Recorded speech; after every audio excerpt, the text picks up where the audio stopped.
La parole est à monsieur Max Mathiazin pour le groupe YOT. Merci Madame la Présidente. Mes chers collègues, Monsieur le Ministre, j'associe à ma question l'ensemble des députés ultramarins et également ceux de nos collègues qui ont compris le sens de notre combat pour le retrait de l'article 55 du budget.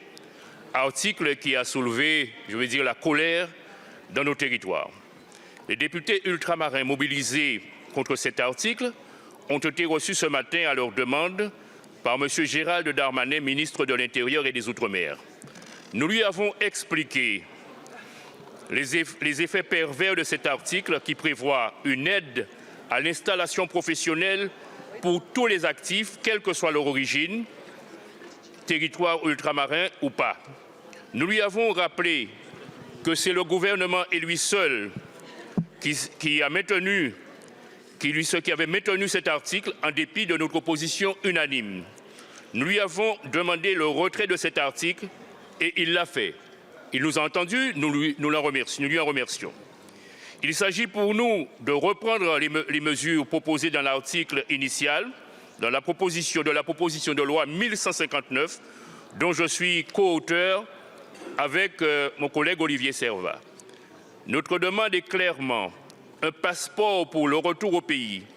Il s'agit maintenant d'envisager une réécriture pour que seuls soient éligibles nos concitoyens vivant dans l'Hexagone, pouvant justifier du centre de leurs intérêts matériels et moraux, c'est-à-dire CIMM, dans un territoire ultramarin. Si une telle réécriture n'était pas possible, nous demanderons le maintien du retrait. Monsieur le ministre, comment envisagez-vous tenir compte de ce que je viens de vous dire dans le cadre de la navette parlementaire pour tenir compte des exigences de nos populations? Merci beaucoup, mon cher collègue. La parole est à monsieur Philippe Vigier, ministre en charge des Outre-mer.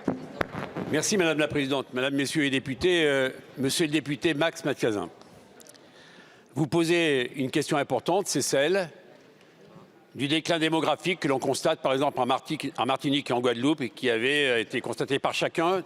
Je rappelle juste un chiffre. Un jeune sur deux, entre 2011 et 2021, est parti mais n'est pas revenu dans son pays d'origine en Martinique ou en Guadeloupe.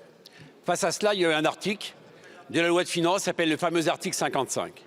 Ce qu'est l'article 55 prévoit quoi? Il prévoit des aides à l'incitation pour faire en sorte que l'on puisse organiser le retour, naturellement, vers ces territoires ultramarins. Cet article, disons-le, sans détour, n'est pas compris, il n'est pas accepté et il suscite beaucoup d'émotions. Ce matin, et à l'initiative de la Première ministre, avec Gérald Darmanin, nous avons reçu, vous le savez, vous étiez présents, l'ensemble des parlementaires qui nous ont interrogés sur cette question. D'ores et déjà, je suis en mesure de vous dire que nous allons retirer l'article 55 et nous avons convenu ensemble, je le dis devant la représentation nationale et devant le président de la délégation qui est là, David Riemann, qu'une proposition de rédaction commune sera faite dans le cadre d'une co-construction entre les parlementaires et entre le gouvernement de manière à vous apporter satisfaction.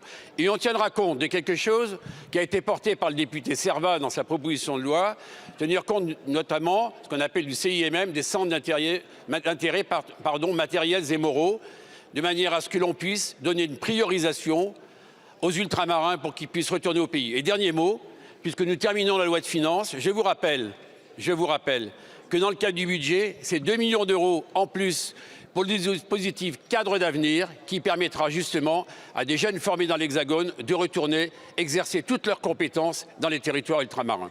Voilà, monsieur le député.